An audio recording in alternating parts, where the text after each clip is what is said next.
O goberno local de Rianxo segue pedindo a reapertura do ambulatorio de Taragoña, mentres o Centro de Saúde de Rianxo conta con 2 novos profesionais sanitarios.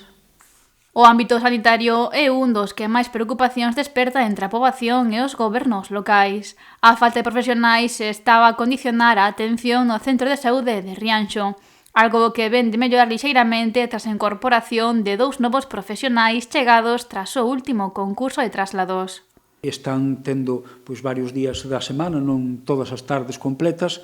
pero que, de alguma maneira van aliviando a situación actual. Si que falta, o agardo que nos próximos días deamos materializado de parte da Consellería e do Sergas, neste caso, unha xuntanza para ver da reapertura do consultorio de Taragoña.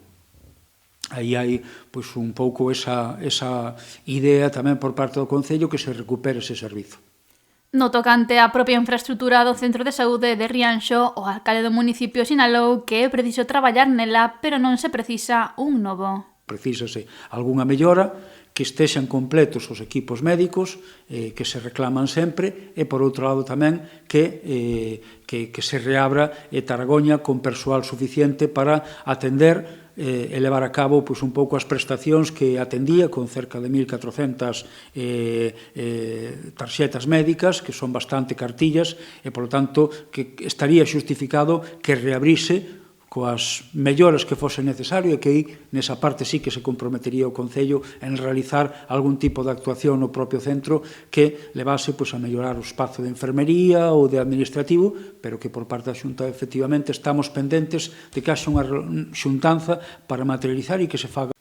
O goberno local de Rianxo tamén reclama ao goberno central máis implicación coa mellora dos paseos marítimos. O alcalde da localidade, Adolfo Muiños, afirmou que demandan ao Executivo que se inclúan partidas sobre os paseos marítimos nos orzamentos. Que faga un investimento tamén importante, xa non en paseos, sino en evitar a degradación de parte da zona costeira que temos, por mor do impulso do propio mar ou da propia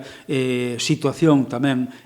na que están. E aí sí que botamos de menos un investimento por parte do Estado, neste caso, entre Punta Fincheira e Tanxil, unha zona de tronco que se está degradando progresivamente e que pode acabar por colapsar e impedir o tránsito xa non de vehículos, sino incluso peonil.